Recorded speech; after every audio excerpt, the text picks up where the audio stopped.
All right.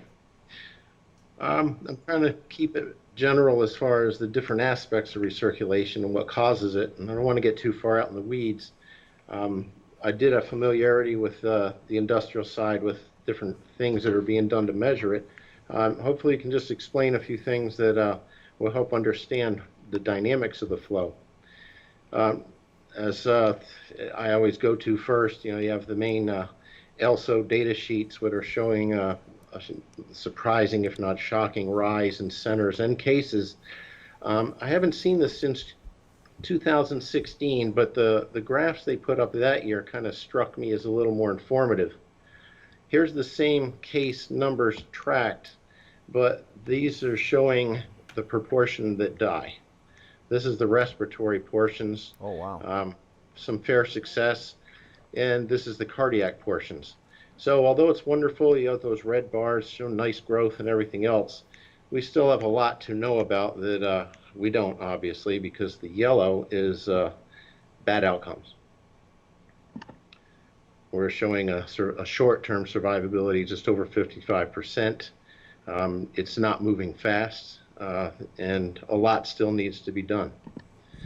So let's talk about the different factors of the recirculation. Most people know a lot of this. This will get a little bit deeper pretty quick.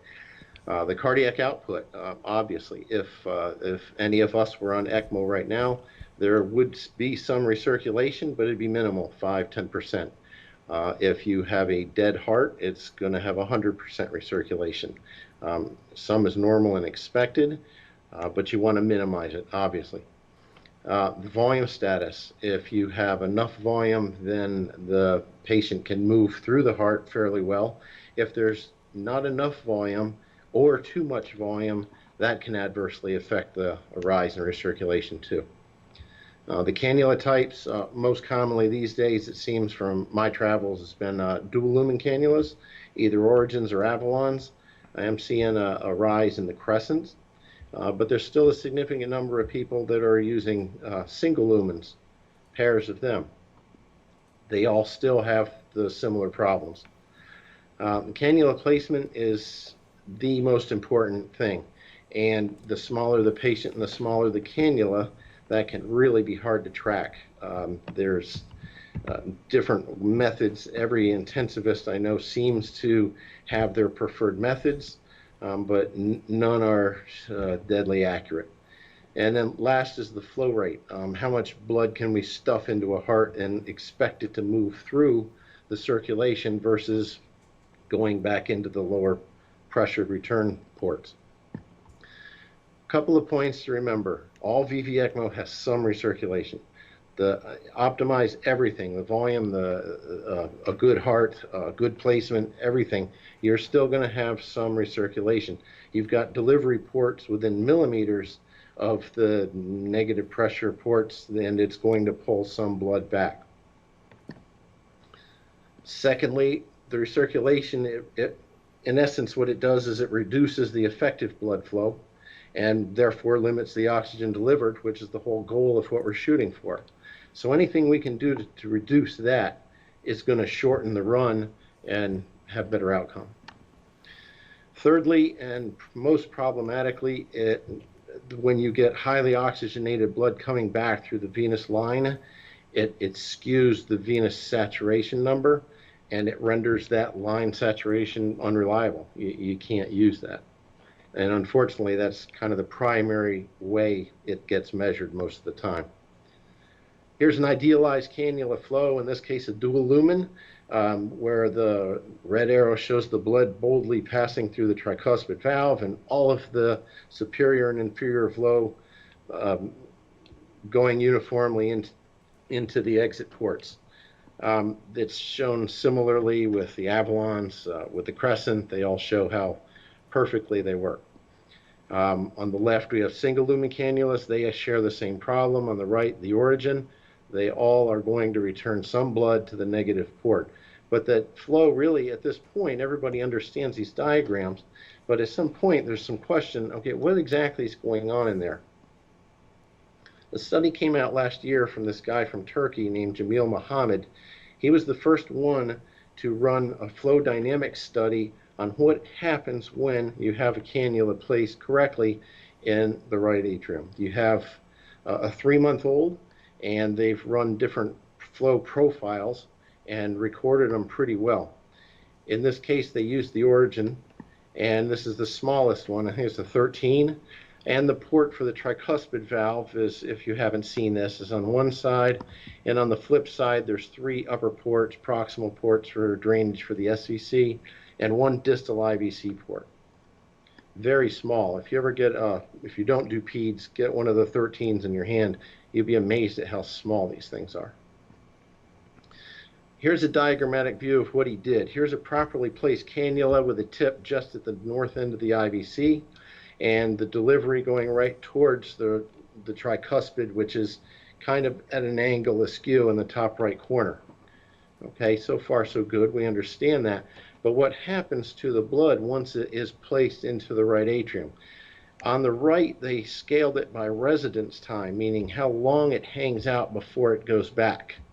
The delivery line in blue, of course, is 0 because it hasn't been delivered yet. But as it spins around over time, you can see the green turning to orange, turning to red. And the red shows blood that's been hanging out generally on the cannula side of the atrium for about 2 seconds.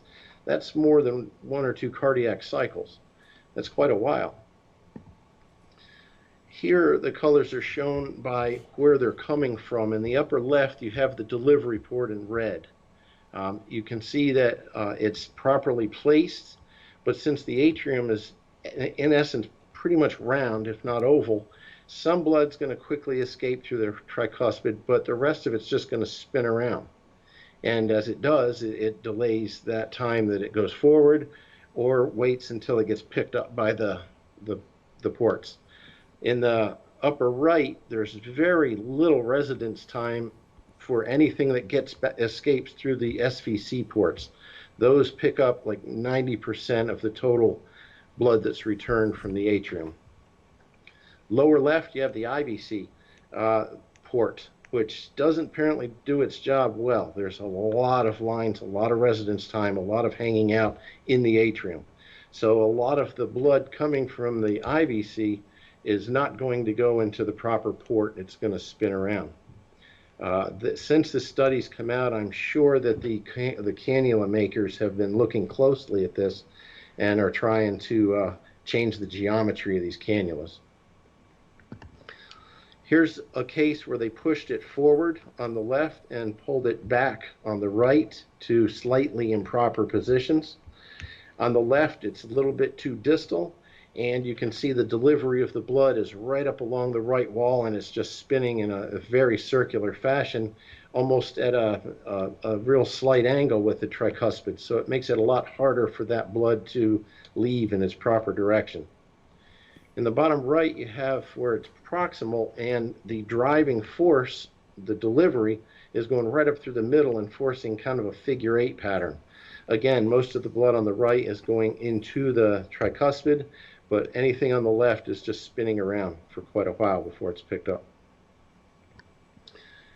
A good study was done by Joshua Walker, is an excellent perfusionist. I think he's in San Antonio.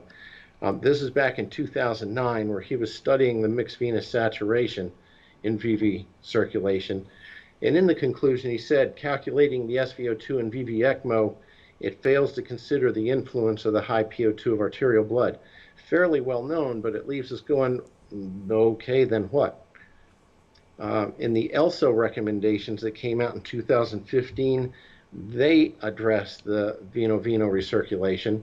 And on the first page, a bold disclaimer, these are not necessarily consensus recommendations, implying that every intensivist you'll find has different levels of belief as to whether this is the effective or not effective way to go about this.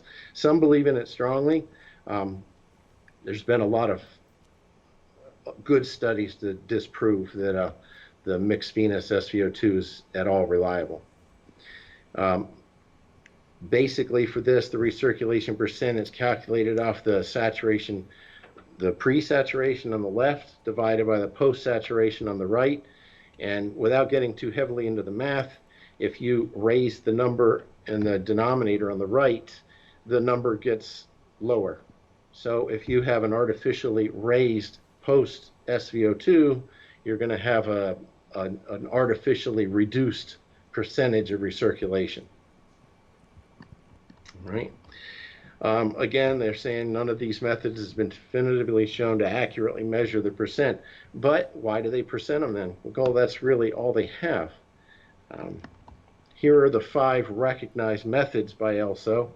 You have a centrovenous line, which is used to draw some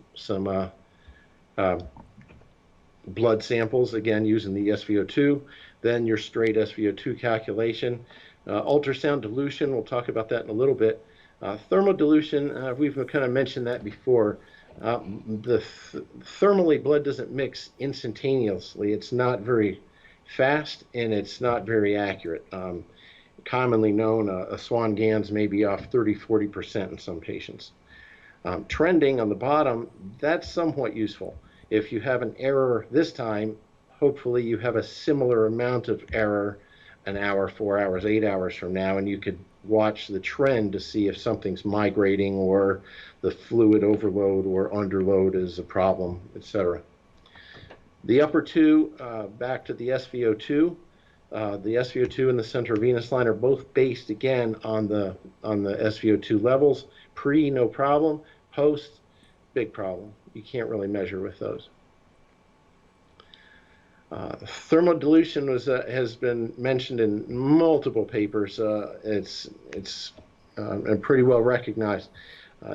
Russ and Steiner have done some good work in Germany that showed, okay, what happens if I purposely overload or underload the patient with volume, if I purposely drive the flows up or down. This is an animal study, which we don't care for animal studies as much as human studies, but you still need to know what happens if you purposely want to see it higher or lower for the different factors. Some places rely on a Doppler. They think they can read this and tell exactly how much is coming or going. That's a bit of a magic trick to me. It's not real useful, and a lot of places don't even use it because they come up with kind of muddled answers. Ultrasound dilution has been around since 2008. This is a pretty effective method. Simple injection upstream of saline. The ultrasonic wavelength of saline is much different than blood, and it goes through the arterial sensor, just like your normal sensor on your heart-lung machine. And whatever comes in and then immediately out of the patient is measured and compared. It measures very well. It doesn't matter if it's thoroughly mixed or not. It does pick up the difference in wavelength, and it's a simple fraction. If you're giving 400 cc's of blood, well, you're getting 400 cc's of blood, but how much of that blood went through the patient and how much went directly back? Well, if you put a saline marker in there and can measure it, then you could know right away what percentage. I'm giving 400, but I've got 25% recirculation. Well, there's no way to know it unless you can measure it. And in this case, I would get back a value of 25% because the second blue sensor would know what the venous percentage is. All right, this is what the screen on that looks like. It compares the two. This is the bolus, the venous return. The recirculation percentage is simply the venous over the arterial. But the magic number here is the effective cardiac flow. This is the number we need to know, but can't know any other way. We can see the 640, we know what the pump's giving, but how much is going through the heart to the patient that needs it, and how much is coming directly out? That blue number is exactly what we need to know. Optimizing the cannula position, as you recall from these diagrams, is pretty important. But how do you know unless the patient moves the cannula on their own, or whether that you just think their recirculation's high and you adjust the cannula, take a shot and see what the position is, has it been improved or hurt them, and then just stand back and wait and see if the patient condition continues to improve or decline. That's not a real direct, quick way to do it. The volume, the same thing. The idea of this is if you are hypervolemic, you have too much volume, it won't all go through the heart. It's pretty intuitive. But what happens to it? Well, it loiters in the atrium until it ends up going out through the cannula. So not surprisingly, you have a higher recirculation. What is surprising is that I thought was at the lower volume levels will also increase the recirculation, probably because of the change in the geometry of the right atrium, the location of the catheter because of the hypovolemia. I'm not sure anyone knows the answer to that, but at low levels it'll also do it. In this case, there was a patient, they added some saline, I believe it was a bolus of like 500 or 750, and you can see the recirculation dropped like a stone. Pump flow. Generally, if you want to just maximize the pump flow, what you do with a centrifugal pump, you have a linear relationship with the speed, but a nonlinear relationship with what flow goes through there. And generally, if you're maximizing the flow, well, you dial up, up, up until the flow starts to fall off, and then backtrack and identify the maximum point, and that's the flow you're aiming for.